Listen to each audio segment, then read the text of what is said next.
जवन चाहे सही वही के दवाई चलत। 4 दिन से जे अब शब्द भाषा के प्रयोग ना हो के चली हम इन करा के सुमिरन में कुछ बोलले ना रहने कुछ ना बोलले रहने लेकिन हमरा के सुमिरन में बेहुदा भी कह देले बड़े अरे तरे इनकर झाल बजावेला भी कह देले वालो कि गावा सन मन कहे वाली बात भी आज ऐसा एगो चुटकिला भी कले हा हम काजू खात रहनी तो हमें लगा के तब खात गाड़ी में बताई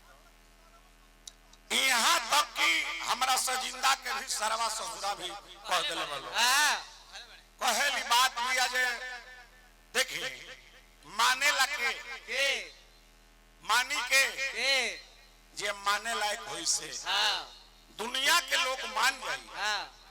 लेकिन अजीत हलचल जी यदि मंच पर आ जाए और औरा कह दी कि अब शब्द नहीं खे बोले सब लोग मान जाई दुनिया में A to Z लोग मान जाई लेकिन इस सरवा को बना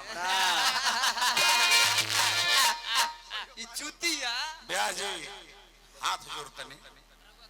रवा हम हाथ जोड़तनी निवेदन बा हमारा का बताई कहत रहे रवा दूर से आई बनी मान जो हम रौरा के हाथ जोड़तने एक बार कहतने कि सुधर जो जिला में बड़े सुधर जिला में बड़े अपना धरती पर बड़े सुधर जो अब बलाई और कहो कहता जे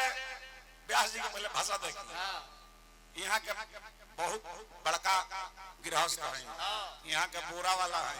कुनल बिया लेके चलता हमने के झोरा में बिया हमने के लेके चले ले अरे तो हमार झोरा वाला हो तो हाइब्रिड के बिया हो ओरिजिनल सुनो बबुआ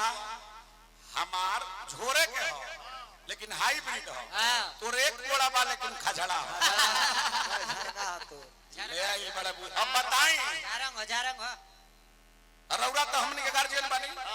हमारे गुरु के गुरु गायत्री बाबा में आर्गन बजौनी मलिक जी हमारे गुरुदेव कमलबास कुंवर जी में 25 साल तक आर्गन बजौनी हमारा में यहाँ के बजावत नहीं 10 साल से आइए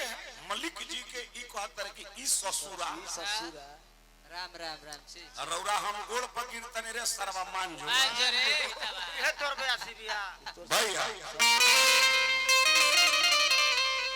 हाँ भैया ये प्रकृति से माई खेले ली बढ़ जाता है गुड़िया सृष्टि से माता जी खेले ली जब तक मन करी तब खेली है और जब तक मन करी तब बिगाड़ दी है जैसे में छोटे छोटे लड़का माटी के खिलौना बनावेला सन हाथी बनई हस टुइया बनई हस अब मन करे तो फिर ओकरा के फोड़ दी हस ओही तरी माई हमने के इस पूरा सृष्टि के जब तक मन करेला खेले ली आ जब उनकर इच्छा भर जाला तो सृष्टि के उथल पुथल कर